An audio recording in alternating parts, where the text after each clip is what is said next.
No es sorprendente que entender lo que dice la Biblia hebrea, o mejor conocida como el Antiguo Testamento, acerca de los miembros de la hueste celestial de Dios deba comenzar con el texto bíblico. Sin embargo, sería un error suponer que simplemente detectar todas las referencias del Antiguo Testamento a los ángeles cumpla esa tarea. Como quedará claro, hay varios términos aparte de ángel que necesitan ser descubiertos y considerados, pero hay un paso preliminar para lanzar esa red terminológica más amplia. Antes de encontrar el rango de términos para los seres que sirven a Dios en el mundo espiritual, debemos comprender el hecho de que una palabra dada no necesariamente dará el mismo tipo de información sobre esos seres espirituales. Para ilustrar, la etiqueta ser espiritual solo nos dice algo sobre la naturaleza de un ser particular. No está encarnado. No lo que ese ser hace en el servicio de Dios o su estatus particular. Tres tipos de términos que debemos considerar. Términos que describen la naturaleza, términos que describen el estatus, términos que describen la función.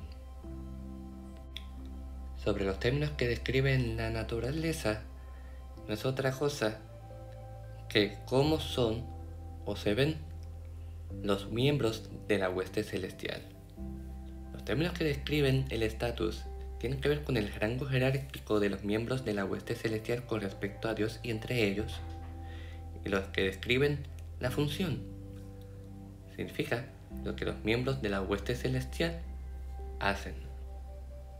Las descripciones del Antiguo Testamento de los miembros de la hueste celestial de Dios generalmente caen en una de estas categorías.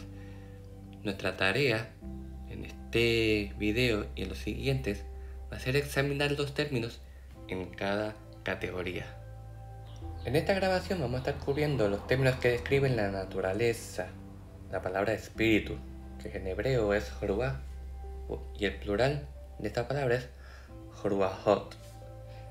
El Antiguo Testamento deja claro que los miembros de la hueste celestial de Dios son seres espirituales, entidades que por naturaleza no están encarnadas, al menos en el sentido de nuestra experiencia humana de tener forma física. Esta naturaleza espiritual se indica en varios pasajes. Por ejemplo, el de Primera de Reyes 22, 19 al 23, que nos describe una escena donde Dios está reunido con ellos. Les daré unos 5 segundos para que le den pausa al video y puedan darle lectura y observen el lugar donde la palabra ruah está siendo utilizada en este pasaje.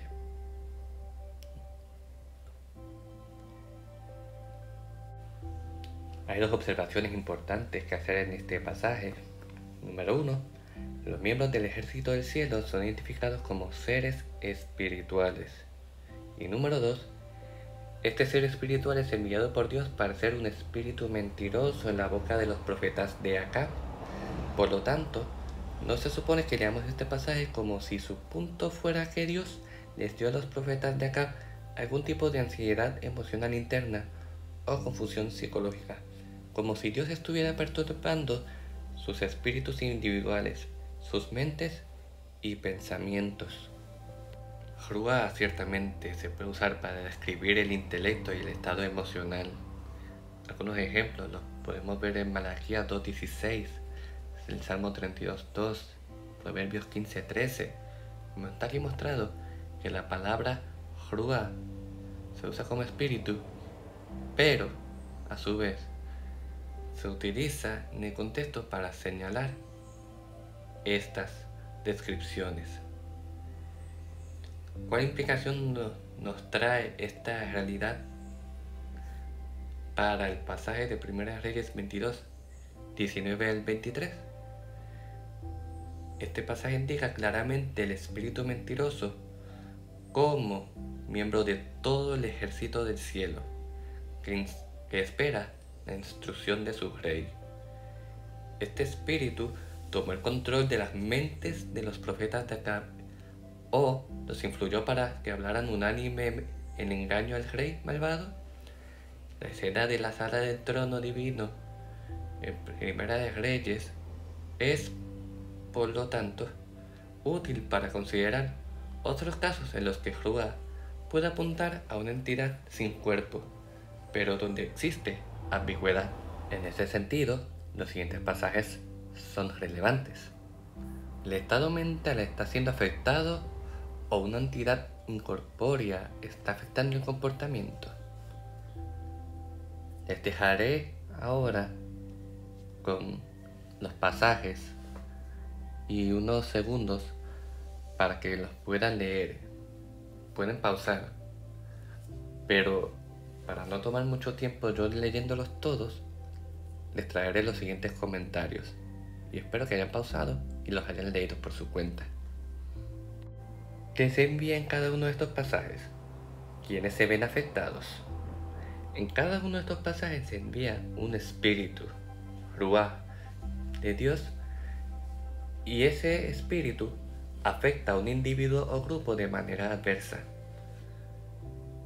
Les pregunto, ¿estas descripciones se entienden mejor como que Dios de alguna manera está afectando el estado mental interno de los individuos en cuestión, o envía a una entidad sin cuerpo para que afecte el comportamiento?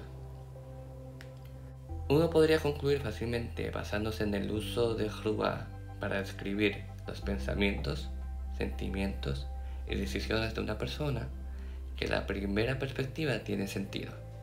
Sin embargo, a la luz de Primera de Reyes 22, que utiliza un lenguaje muy similar a lo que encontramos en esos pasajes, al menos es posible que los espíritus divinos sin cuerpo al servicio de Dios estén presentes.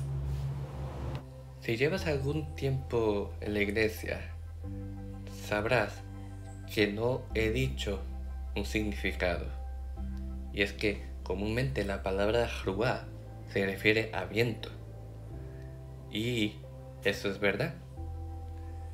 Pero una curiosidad que tenemos ahora en los siguientes dos pasajes del Salmo 103 y el Salmo 104 nos trae una curiosidad, y es que una posible ambigüedad de otro tipo se produce por el hecho de que la palabra hebrea Hrúa puede significar viento.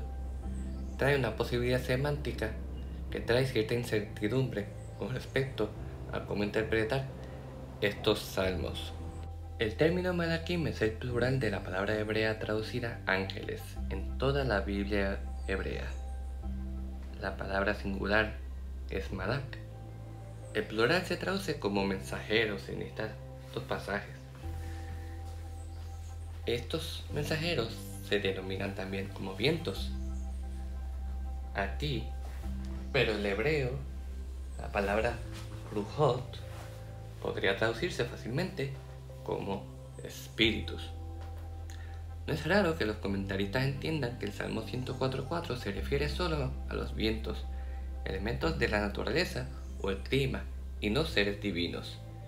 En esta traducción vemos que Dios poéticamente hace de los vientos sus mensajeros. Pero podemos también hacer la observación aquí, y es que los ángeles son referidos como ministros. El Salmo 104, la palabra hebrea así traducida es idéntica, porque dice sus ministros de flama de fuego. Te preguntarías por qué traducir Malakim como ángeles en el Salmo 103, pero mensajeros en el Salmo 104. Los ángeles en el Salmo 103, el versículo 20, también son llamados poderosos, que siguen el mandato de Dios obedeciendo su voz. Los poderosos, la palabra hebrea es Giborim, un término utilizado por guerreros humanos en toda la Biblia hebrea. En ningún otro lugar se abstrae para hablar de las fuerzas de la naturaleza, pero parece razonable hacer del Salmo 104.4 una excepción, especialmente porque, como veremos más adelante, los ángeles son descritos como hombres y como guerreros en el Antiguo Testamento. Además, Otros estudiosos han señalado que otro descriptor en el Salmo 104.4 que Dios ha hecho de sus ministros flama de fuego, Slahat en hebreo, es el vocabulario utilizado para describir a los siervos divinos en textos antiguos del cercano Oriente. En resumidas cuentas, ¿qué hemos visto hasta aquí? Número 1. Estudiar el tema de los ángeles. Hay que saber que hay términos de naturaleza, estado y función. Número 2. Hay una especie de grupos que son llamados Ruach y que eran libres de tomar decisiones. Número 3. Ruach se usa para viento, para las emociones, el intelecto y para hablar sobre espíritus. Espero que esta lección haya sido de bendición.